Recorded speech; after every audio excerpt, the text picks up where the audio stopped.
میرے والد ماجد کی آنکھ کا آپریشن کرنے کے لیے سرجنس آئے، گھر میں آپریشن ہوا، سرجنوں نے کہا کہ ہسپتال لے جانے کی ضرورت نہیں، آپ کے گھر کے ایک کمرے کو ہم ہاسپٹل بنا دیں گے، اسی کو اسٹیلائز کر دیں گے اور وہیں بابا کا آپریشن کریں گے، ان کو تکلیف نہیں دیں گے۔ تو آپریشن کے لیے لے جانے سے پہلے والد صاحب نے کہا مجھے وضو کرا دو، تو وہ ڈاکٹر لوگ سب بیٹھے ہوئے تھے کرسی پر۔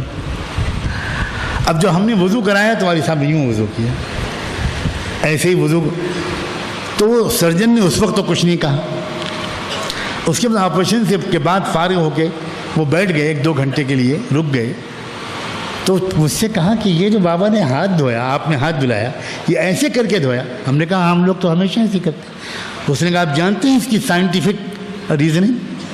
آپ جانتے ہیں اس کے میڈیکل؟ میں نے کہا میں تو نہیں جانتا۔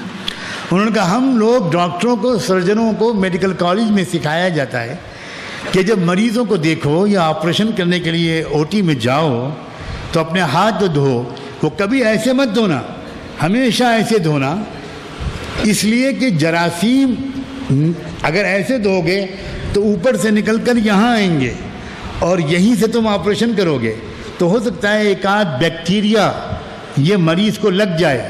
اگر ایسے کرو گے تو سارے جراثیم نیچے گر جائیں گے، اور آپریشن میں استعمال یا کھانے پینے میں یہ حصہ ہوتا ہے، تو جراثیم سے محفوظ ہو جاؤ گے۔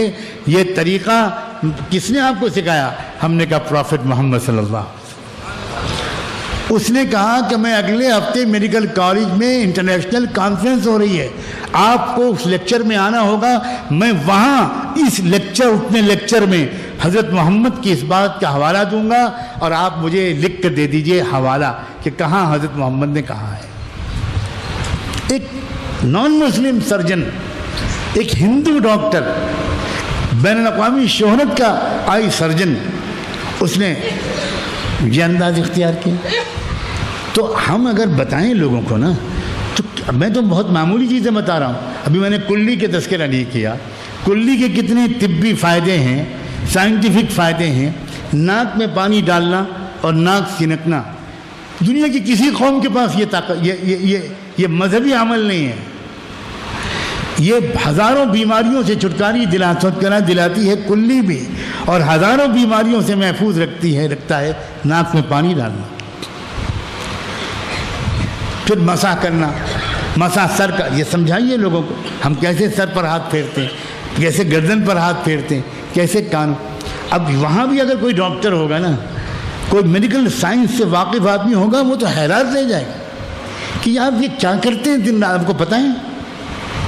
میں نے آپ کو پچھلے 1-8 سال پہلے 2-3 بار یہ واقعہ سنایا کہ امریکہ میں ایک ایئرپورٹ پر ایک ڈاکٹر ندیم صاحب ہیں، وہ واش روم میں جو واش بیسن لگے ہوتے ہیں ان پر کھڑے ہوئے وضو کر رہے تھے۔ انہوں نے سنت کے مطابق گردن کا مسح کیا۔ ان کے بغل میں ایک گورا امریکن انگریز، وہ بھی ہاتھ دھو رہا تھا، تو اس نے جب گردن پر ہاتھ پھیرتے ہوئے دیکھا تو ان ڈاکٹر صاحب سے پوچھا کہ آپ یہ یہاں پر ہاتھ کیوں پھیر رہے ہیں؟ ان کا یہ تو ہمارے نبی نے سکھایا ہے، وضو کا طریقہ ہے۔ کہ کیا مطلب؟ نبی نے سکھایا ہے؟ تشریح کیجئے۔ تفصیل سے بتایا۔ اس نے کہا کہ میں سائیکٹرک اسپیشلسٹ ہوں، دماغی بیماریوں کا اسپیشلسٹ ڈاکٹر ہوں، ہمارے ہاں یہ پڑھایا جاتا ہے، ہماری سائنس کا یہ یقینی طور پر تحقیق ہے کہ ساری رگیں جو دماغ کو جسم سے ملاتی ہیں وہ گردن کے پچھلے حصے سے گزرتی ہیں، اور ان میں خون کے دوران کی وجہ سے بہت ہیٹ آ جاتی ہے، گرمی آ جاتی ہے۔ تو اس کا سب سے اچھا علاج یہ بتایا گیا کہ اگر کوئی شخص 24 گھنٹے میں 3 بار اپنے ہاتھ کو گیلا کر کے گردن پر پیچھے پھیر لے تو زندگی بھر اسے دماغی بیماری نہیں ہو۔